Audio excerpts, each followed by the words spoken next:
Isa talaga ito sa present sa mga handaan, mapa birthday, binyag, Pasko at bagong taon, pero dahil na rin sa sobrang mahal ng mga bilihin ay kahit kulang-kulang sa sangkap ay go pa rin tayo sa paghahanda, lalo na dito sa dessert. Kaya i-share ko sa inyo ang tipid tips na ginawa ko pagdating sa dessert. Ang mga list of ingredients ay ilalagay ko sa dulo ng ating video. Sisimulan ko sa pagluto ng gulaman, dahil medyo matagal ito mag-set, sa kaserola ay maglagay ng 4 cups na tubig at i-dissolve ang isang pack na gulaman powder.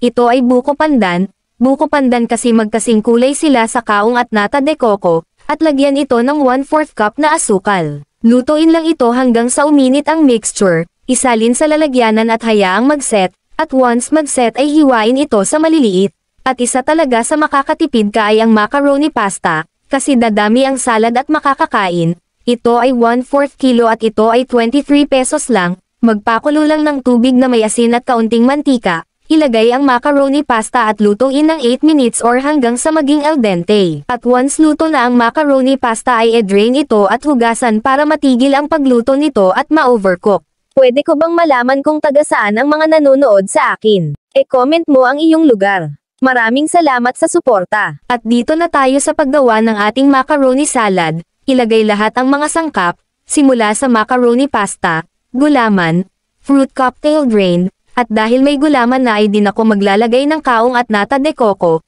at haluin lang. At kasunod naman natin ilagay ang 250 ml na all-purpose cream, at dahil buko pandan ang aking gulaman ay gumamit rin ako ng buko pandan na condensed milk.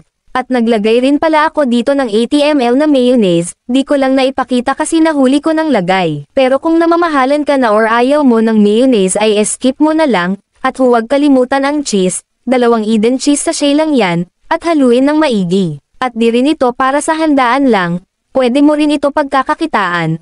Alam mo ba yung nagtay-trending na macaroni salad overload na nilalagay sa plastic cups? Tinitinda yun doon sa night market, dahil bukod sa masarap, ay nakaka-attract naman kasi sa namimili dahil sa makukulay na macaroni salad. Ilagay sa ref at pwede na kinabukasan kainin, or kaya mga at least 2 hours, promise mas masarap kung malamig ang salad. At ganun lang kasimple at nakatipid ka na sa iyong macaroni salad dessert, kaya pwede mo na itong ibida sa mga okasyon. So yun lang po at maraming salamat sa panonood. At kita-kits sa susunod nating pagluluto.